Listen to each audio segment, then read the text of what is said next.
नवंबर 1962 भारत चीन युद्ध अपने सबसे भयानक मोड़ पर था। लद्दाख के रेजांगला में करीब 17,000 फीट की ऊंचाई पर 13 कुमाऊं बटालियन की चार्ली कंपनी चट्टान की तरह डटी हुई थी। महीनों तक बर्फ जमी रही, जब पिघली तो जवान वहीं जमे मिले। अब 21 नवंबर को रिलीज हो रही फरहान अख्तर की फिल्म 120 बहादुर ने इस लड़ाई को फिर से चर्चा में ला दिया है। कौन थे ये 120 योद्धा, रेजांगला में उस रात क्या हुआ और अब विवाद किस बात का है, जानेंगे भास्कर एक्सप्लेनर में। भारत चीन सीमा विवाद की जड़ 1914 की मैकमोहन लाइन थी, जिसे भारत तो मानता था लेकिन चीन नहीं।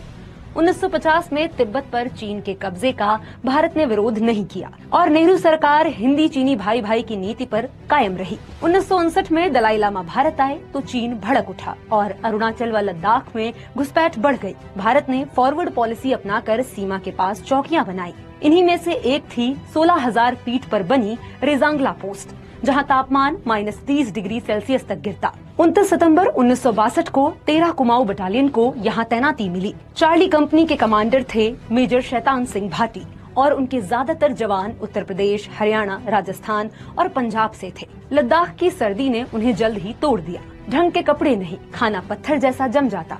शुरुआत में बर्तनों के जवाब देने पर जवान बिस्किट खाकर रहे। बाद में एक बड़ा प्रेशर कुकर मिला। 20 अक्टूबर को भारत चीन युद्ध शुरू हुआ। शुरुआती झड़पों में भारत को पीछे हटना पड़ा।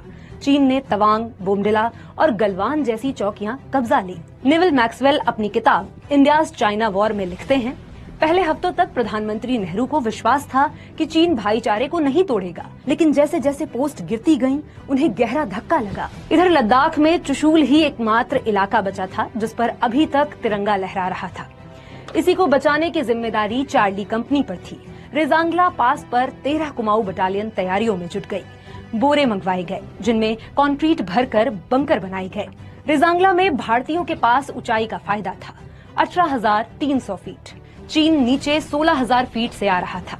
इसी बीच रेडियो ऑपरेटर लांस नायक रामचंद्र यादव को ब्रिगेड से संदेश मिला, कंपनी तुरंत पीछे हट जाए। लेकिन मेजर शैतान सिंह ने स्पष्ट कहा, हम अपनी पोजीशन नहीं छोड़ेंगे, जब तक जिंदा हैं रेजांगला की मिट्टी नहीं छोड़ेंगे। 18 नवंबर तड़के चीनी सैनिक आगे बढ़े। जैसे ही वो रेंज में आए, भारतीय जवानों ने मशीन गन और LMG से तीखी फायरिंग की। पहले राउंड में दुश्मन को पीछे धकेल दिया गया, लेकिन सुबह 4:30 बजे चीन। पूरा वीडियो देखने के लिए डाउनलोड करें दैनिक भास्कर ऐप।